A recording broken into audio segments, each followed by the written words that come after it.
Segunda carta de Pedro, capítulo 1. Eu, Simão Pedro, servo e apóstolo de Jesus Cristo, escrevo esta carta a vocês que, por causa da bondade do nosso Deus e Salvador Jesus Cristo, receberam uma fé tão preciosa como a nossa. Que a graça e a paz estejam com vocês e aumente cada vez mais, por meio do conhecimento que vocês têm de Deus e de Jesus, o nosso Senhor. O poder de Deus tem nos dado tudo o que precisamos para viver uma vida que agrada a Ele por meio do conhecimento que temos daquele que nos chamou para tomar parte na sua própria glória e bondade. Desse modo, Ele nos tem dado os maravilhosos e preciosos dons que prometeu. Ele fez isso para que, por meio desses dons, nós escapássemos da imoralidade que os maus desejos trouxeram a este mundo e pudéssemos tomar parte na sua natureza divina. Por isso mesmo, façam todo o possível para juntar a bondade à fé que vocês têm. À bondade, juntem o conhecimento, e ao conhecimento, o domínio próprio. Ao domínio próprio, juntem a perseverança, e à perseverança, a devoção a Deus. A essa devoção, juntem a amizade cristã, e à amizade cristã, juntem o amor, pois são essas as qualidades que vocês precisam ter. Se vocês as tiverem e fizerem com que elas aumentem, serão cada vez mais ativos e produzirão muita coisa boa como resultado do conhecimento que vocês têm do nosso Senhor Jesus Cristo. Mas quem não tem essas coisas é como um cego, ou como alguém que enxerga pouco e esqueceu que foi purificado dos seus pecados passados. Portanto, meus irmãos, procurem ficar cada vez mais firmes na certeza de que Deus os chamou e escolheu. Se vocês fizerem isso, jamais abandonarão a fé, e assim receberão todo o direito de entrar no reino eterno do nosso Senhor e Salvador Jesus Cristo. Por isso, farei sempre com que vocês lembrem dessas coisas, embora já as conheçam e estejam firmes na verdade que receberam. Penso que, enquanto eu viver, é justo que faça com que vocês lembrem dessas coisas, pois sei que logo terei de deixar este corpo mortal, como o nosso Senhor Jesus Cristo me disse claramente. Portanto, farei tudo o que puder para que depois da minha morte vocês lembrem destas coisas.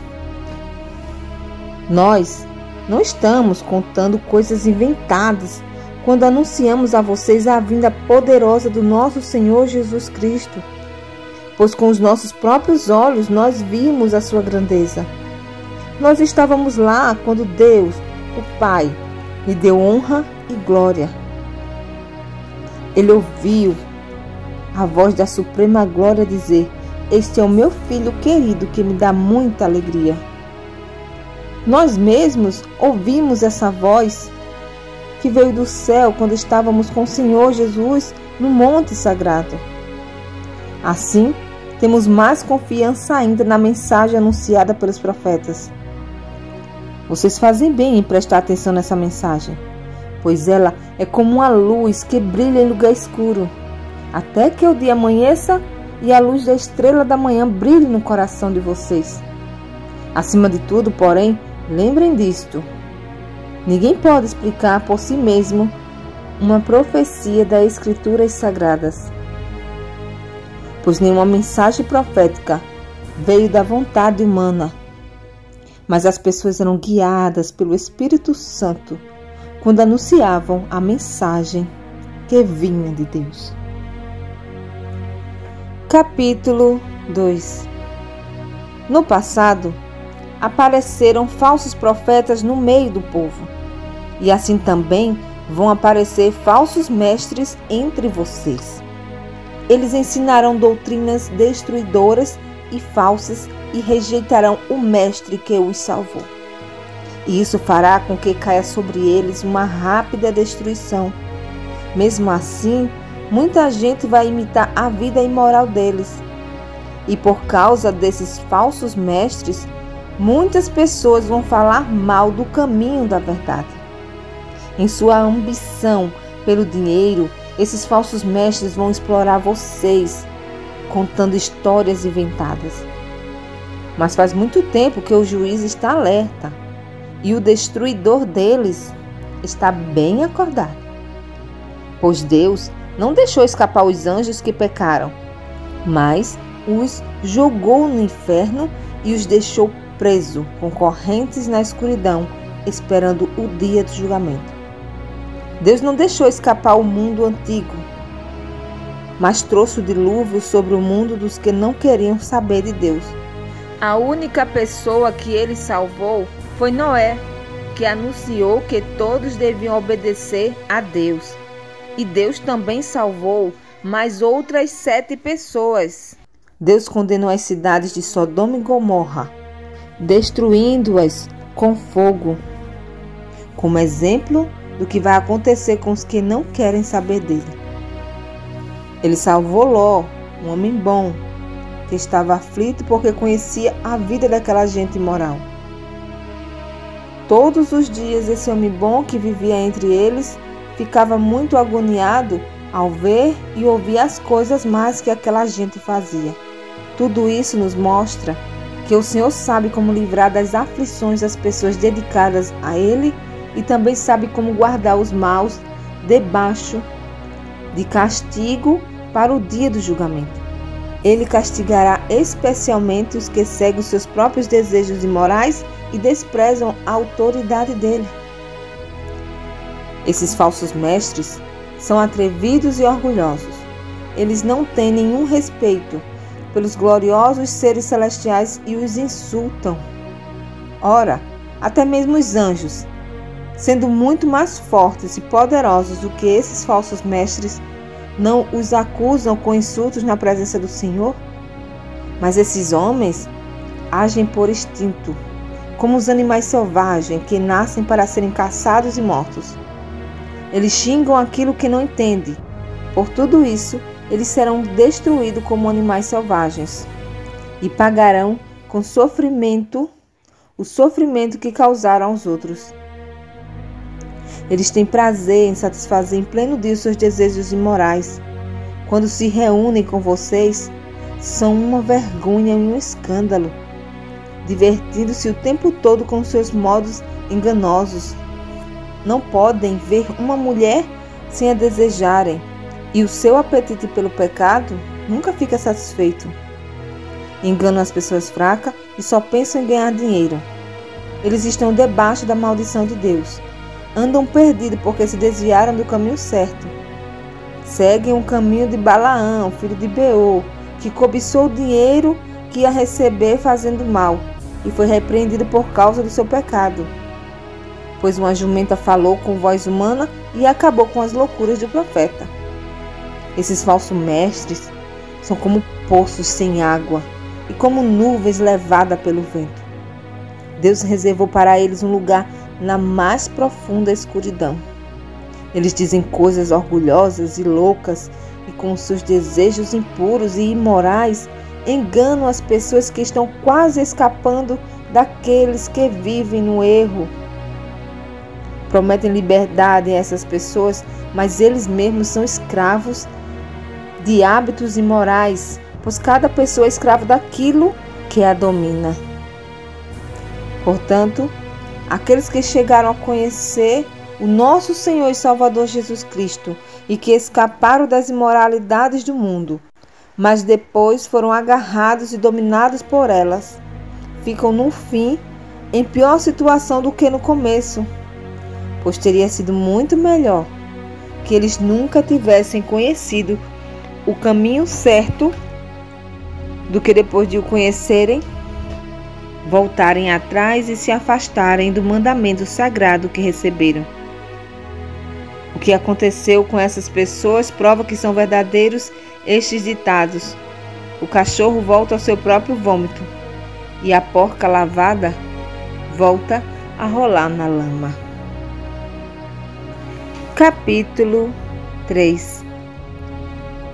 Meus queridos amigos, esta é a segunda carta que estou escrevendo a vocês. Nessas duas cartas, procuro despertar pensamentos puros na mente de vocês, fazendo com que lembrem dessas coisas.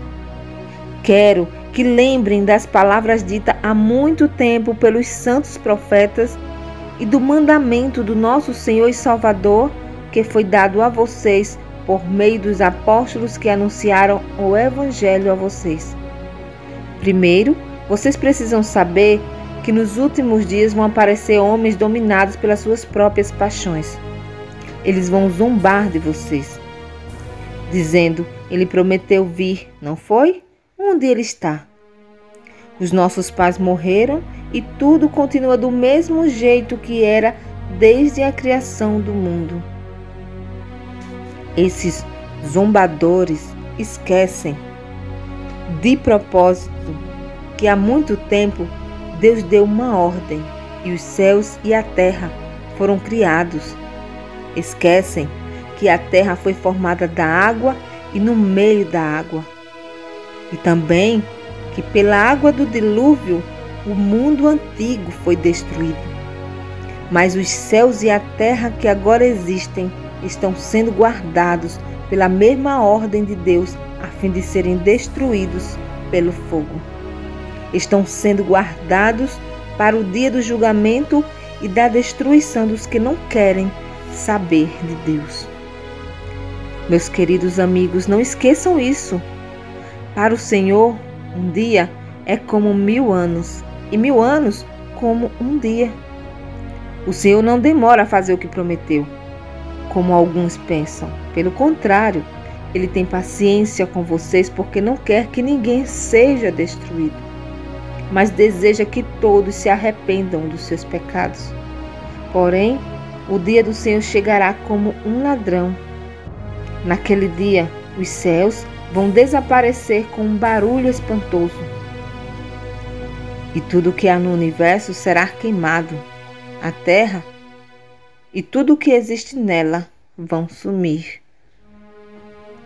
Sabendo que tudo isso vai ser destruído assim, então que tipo de gente vocês precisam ser? A vida de vocês deve ser agradável a Deus e dedicada a Ele. Esperem a vinda do dia de Deus e façam o possível para que venha logo. Naquele dia os céus serão destruídos com fogo e tudo que há no universo ficará derretido.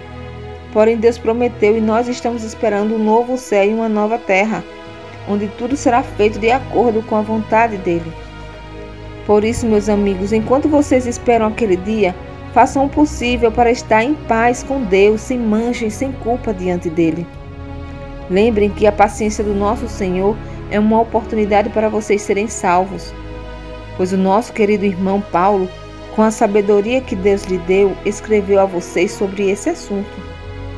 E foi isso mesmo que ele disse em todas as suas cartas, quando escreveu a respeito disso. Nas cartas dele, há algumas coisas difíceis de entender que os ignorantes e os fracos na fé explicam de maneira errada, como fazem também com outras partes das Escrituras Sagradas. E assim eles causam a sua própria destruição. Mas vocês, meus amigos, já sabem disso. Portanto, tomem cuidado para não serem levados pelos erros de pessoas imorais e para não caírem da sua posição segura. Porém, continuem a crescer na graça e no conhecimento do nosso Senhor e Salvador Jesus Cristo. Glória a Ele agora e para sempre. Amém.